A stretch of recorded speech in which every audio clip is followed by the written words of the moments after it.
គេអស់ចិត្តគេឆ្អែតចំនឹងនេះគេធ្វើឲ្យនាងមានពុះ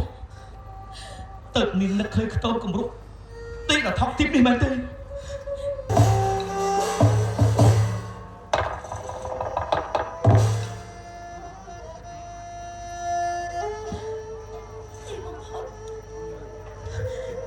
្ញុំបានបបា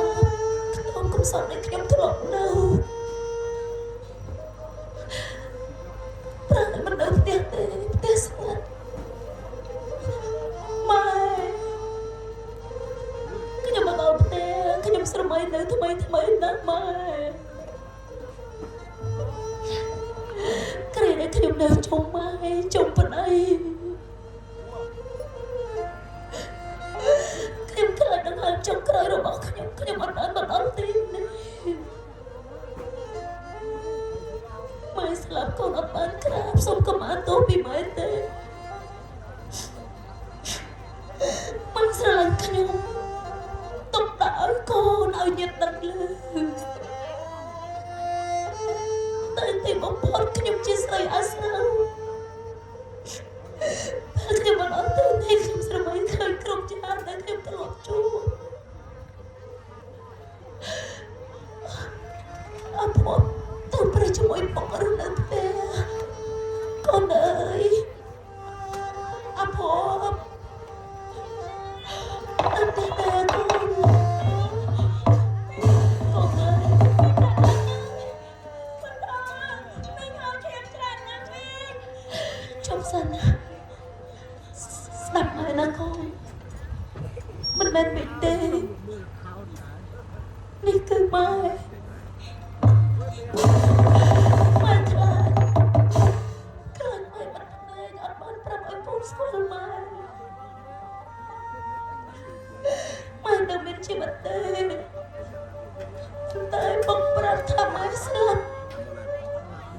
ព្រោះពេលដែលមិនប្រាប់កូននាងកូនគឺជាការពិតម៉ែទៅចោលកូនឯងម៉ែទៅចោលពុកម៉ែ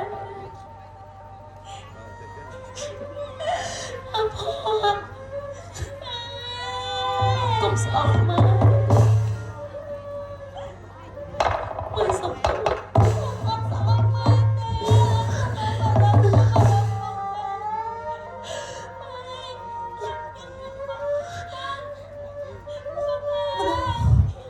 បងម្ដងជួយខ្ញុំផងបងស្នាគេសម្លាប់ខ្ញុំម៉ែត្រូវរកដល់បងម៉ែឲ្យឈាមឆ្លាស្នាគេសម្លាប់ខ្ញុំណាបងខ្ញុំអត់ដឹងរត់ទៅណាខ្ញុំរត់មករកបងឲ្យជួយកូនអត់មានម៉ែទេអូកូនឯងគ្មានម្ដាយទេកូនតែគាត់ជាម៉ែខ្ញុំអត់ទេបើគេជាម៉ែរបស់កូនគេមិនមែនទុកកូនចោលតាំងពីកូនដល់បាត់ជើងក្រហមអញ្ចឹងទេបើជាតិជាម្ដាយបើគេជាអ្នកបង្កើតកូនមែននោះគេមិនទុកកូនឲ្យរស់នៅវេទនាជាមួយឪពុកចឹងទេយ៉ាងណាដល់ពេលដែលគេអស់ចិត្តគេឆ្អែតចំនឹងនេះគេធ្វើឲ្យនាងមានពុះទៅនាងនឹកឃើញខ្ទមគំរុកទីដល់ថោកទីនេះមែនទេចង់បានស្បែកសនៅពេញ1គីឡូ60លោកជូនបងប្អូនត្រឹមតែ50ហ្វ្រីស្វាទៀតបងប្អូនចង់បានអាចឆាតមកខ្ញុំបានលេខនេះដែរជាប្រភេទលេលេបងប្អូនខ្ញុំបញ្ជាក់ឲ្យជាប្រភេទលេលេដល់ទៅលើសហើយនឹងបាត់ស្នាមសង្វារកតួរមាស់អូខេចង់បានឆាតចូលពេកអរគុណបាយបាយ